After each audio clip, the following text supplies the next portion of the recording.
So the question on everyone's mind right now, is the Bank of International Settlements finally about to give XRP that Tier 1 asset status for the banking system? I've got Jake Claver here with me because we've been going down some serious rabbit holes on this one. I'm talking stacks of research, and I want to break it all down for you in a way that actually makes sense. By the end of this video, you're going to know exactly where we stand with XRP and whether this Tier 1 thing is really happening or just more hype. All right, let's listen to this. He says, once fully adopted, is there a situation where politics can get involved and reverse all of XRP's momentum after price appreciation? Depends on, it's a good question. And it depends on who is the authority that implements it.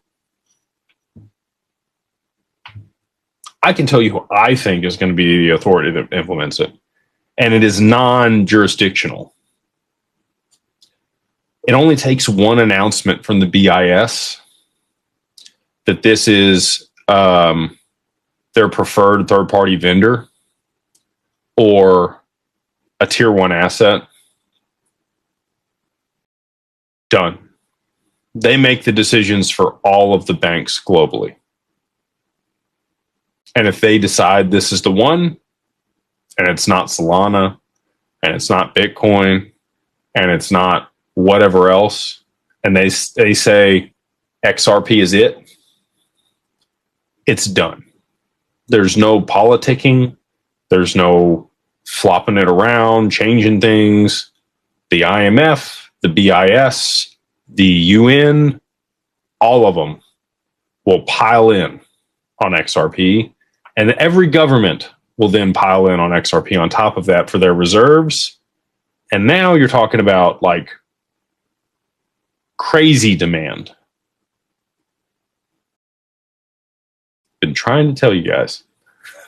So, no, as long as it's the BIS, that's the one that designates things, there's not going to be any politicking or any way to reverse any of this stuff. It is just going to be, this is it, and you guys are using it. Are we talking 50, 100,000, or even higher per XRP? Look, before we get ahead of ourselves, let's nail down what a Tier 1 asset actually is, so you can connect the dots on where this whole thing could go. Examples of Tier 1 assets right now are cash reserves, money held by banks for liquidity, central bank deposits, funds held by a central bank or the central bank, high-quality government bonds, sovereign debt, U.S. treasuries, physical gold if allocated and directly held by the bank, and core equity, common stock, retained earnings, or certain non-cumulative preferred shares. XRP is not currently recognized as a Tier 1 asset by the Bank of International Settlements, or current banking regulations make this designation unlikely in the near future. For XRP to be classified as a Tier 1 asset, it would require significant changes to the BIS rules, as well as broad regulatory consensus, neither on which appears imminent at this time. BIS criteria for Tier 1 assets. Tier 1 assets under Basel III and BIS definitions are highest quality capital for banks, such as cash, central bank reserves, secure government bonds, and common equity. These assets share attributes of high liquidity, low risk, and reliable loss-absorbing capacity. Notably, physical gold was recently reclassified as a Tier 1 asset based on its liquidity and universal settlement of trust. For XRP or any crypto asset to join this category, the BIS would need to revise its prudential standards and treat select digital assets on par with cash reserves, gold, and sovereign debt. Currently, BIS classifies unbacked cryptocurrencies, including XRP, Bitcoin, and Ethereum, as Group 2 assets, due to their because volatility and the lack of backing. Banks may only maintain exposure to these assets up to 1% of their Tier 1 capital, a rule set to take effect globally in January of 2026. So we're talking right around the corner here. He's pinpointing late 2024 as when this goes down. Take a listen. Imagine what could happen if XRP gets a Tier 1 asset designation from the Bank of International Settlements. A Tier 1 asset designation means the highest level of trust and liquidity in global finance. This status would allow XRP to be held as a core reserve asset by central banks, similar to gold and US Treasuries. With the Tier 1 backing, XRP would not just be another cryptocurrency, it'd be a critical piece of the global financial system. The result, increased adoption, greater liquidity, and potentially massive price appreciation. The Bank of International Settlements plays a central role in setting global financial standards. And if they were to elevate XRP to Tier 1 status, it would signal trust, regulatory acceptance, and broader usage in cross-border settlements. The implications of this move would be huge, potentially cementing XRP's place as a core piece of infrastructure in banking So globally. listen, I've got to paint this picture for you because when you see the caliber of people working at Ripple, your brain's going to do a double take. These aren't just random tech bros, okay? We're talking about people who've literally sat in offices at the White House, like actual Pennsylvania Avenue stuff. And look, I pulled up a way better reference sheet here because staring at a bunch of microscopic logos trying to play guess the government agency, not fun. You're basically playing the world's most bureaucratic game of Pictionary. So here's how this breaks down, starting with Rosie Rios at the very top of this list, cascading all the way to Jess Chang down at the bottom. Now, brace yourself for where these individuals actually clocked in before joining Ripple. Ready? U.S. Treasury Department, Federal Reserve, Department of Justice, State Department of Commerce, Federal Deposit Insurance Corporation, the literal White House, U.S. Presidential Seal, Department of Defense, Department of Interior, Department of Agriculture. Then we jump international, SWIFT, International Monetary Fund, World Economic Forum, and, drumroll please, the Bank of International Settlements. That last one's the spicy meatball everyone talks about. There's this huge contingent of believers saying XRP is getting elevated to Tier 1 asset status. And honestly, the dots are connecting. Now, regarding the buys and what they're actually architecting behind the scenes, let me cue this up for you because their blueprint deserves a proper breakdown. Listen to this. With all that in mind, how do we deal with this issue of exchange rates and interoperability? How do we get these digital currencies to really just talk to each other? Yeah, that's a great question. And I think when we talk about interoperability, we can see it at least in three different levels. So the first level is how we manage domestic interoperability. So how we generate this digital currency solution and make this speak with the other things that are out there in a little bit in the idea of generating a platform so that everyone can connect to that platform and take advantage of the huge network externalities that we can get out of there. The second level is how do we manage cross-border transactions, even within the same currency, and that presents a certain level of challenges there. But when we talk about cross-currency and cross-border, then we face a completely difficult and different environment, and we can see three dimensions here. One is the technical dimension, so how we manage to get a system that speaks in a certain cryptographic language to speak with another that speaks another slightly different language. So that is one level of complexity. We need to get the technologies to speak to each other. The messaging element is fundamental. The second dimension, which is much more complicated to solve, so that one, the first one was the easy one, okay? And there is a lot of money that is being put in terms of trying to solve these technical issues of interoperability. Now the second one is more complicated. It has to do with liquidity. So imagine that you have a pair of currencies for which there is not a complementary demand. You need to go and search for a third-party currency in order to make this settlement actually happen. And this really complicates things. So we need to put pieces of technology that can make more efficiency this use of liquidity so that more transactions can be settled. The third dimension, which is even more difficult than the previous one, is how do we manage to get homogeneity in terms of the policy requirements on different countries. And this becomes even more complicated when we think about, for example, AML-CFT and principles-based policies, and when we think about risk-based policies.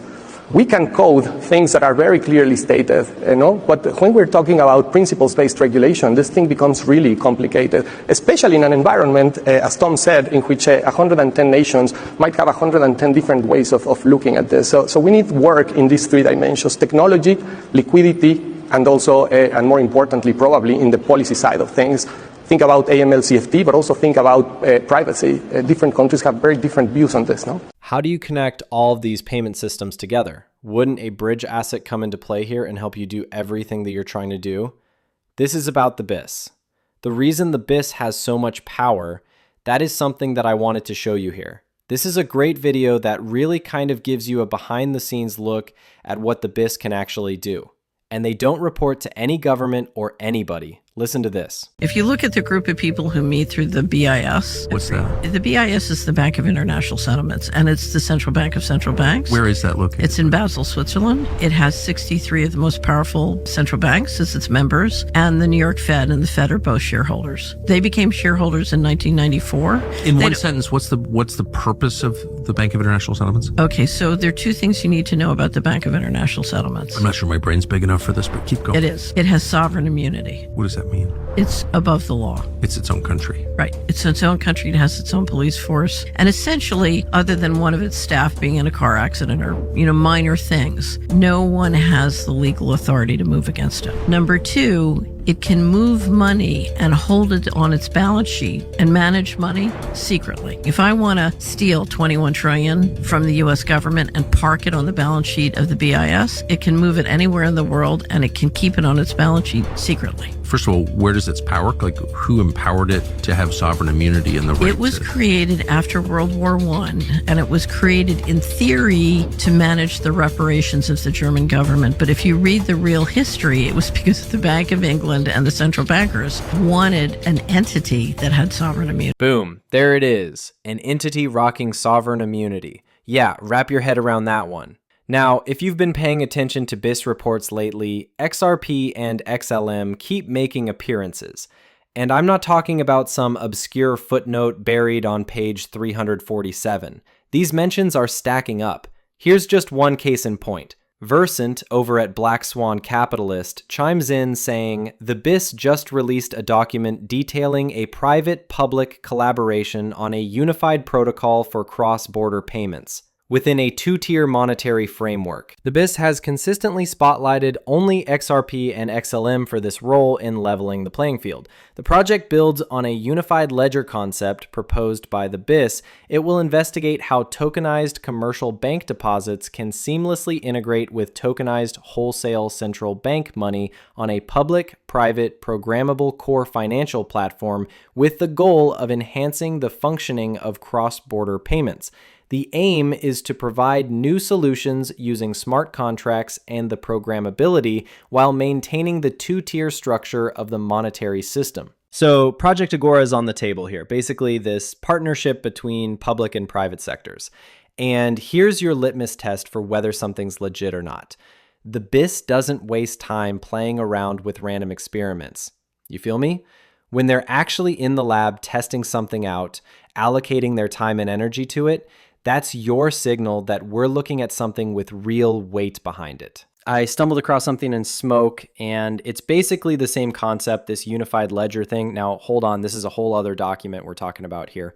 Look right here, you can see the interledger protocol sitting there as its own layer, kind of like a standalone piece in this entire stack they've built. And then, this is where it gets interesting. It literally says unified ledger sits at the heart of the Finternet.